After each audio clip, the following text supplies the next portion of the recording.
जब शिव और शनि आमने सामने आए, एक रहस्यमयी संवाद। जय श्री हरि, हर हर महादेव। आज की कथा में जानिए वह क्षण जब भगवान शिव और शनि देव के बीच हुआ एक अद्भुत संवाद, जहां न केवल कर्म का रहस्य खुला, बल्कि हमें ये भी पता चला कि कृपा और न्याय में क्या फर्क होता है। शुरुआत शिवजी की ध्यानमग्न अवस्था। कैलाश पर्वत पर एक दिव्य दिन। भगवान शिव गहन ध्यान में लीन थे। सारी सृष्टि शांत थी। देवगण, गंधर्व, सिद्ध, योगी सब शांति से अपनी साधना में थे। तभी वहां पहुंचे शनि देव, काले वस्त्रों में, गंभीर मुद्रा में, नीली दृष्टि लिए। उनके साथ चल रही थी उनके दर्शन मात्र से कांपने वाली 7.5 शनि देव का निवेदन।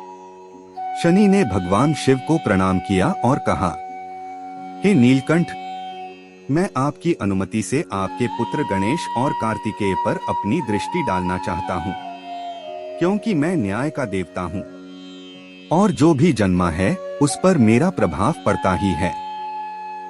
शिवजी की प्रतिक्रिया। भगवान शिव ने शांत भाव से उत्तर दिया, हे शनि, तुम निश्चित ही कर्मफल देने वाले हो, परंतु मेरे पुत्र अभी बालक हैं।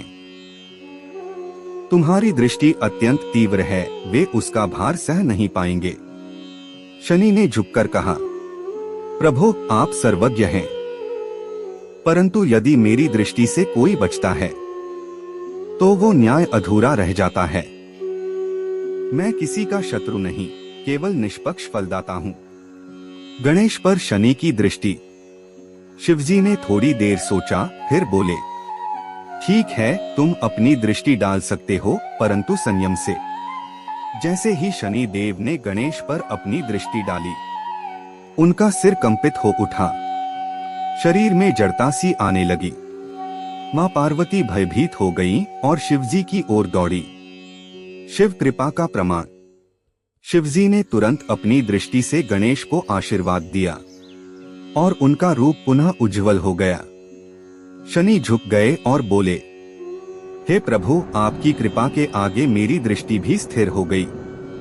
आपने सिद्ध कर दिया कि न्याय में भी जब प्रेम जुड़ जाए तो वह कृपा बन जाता है।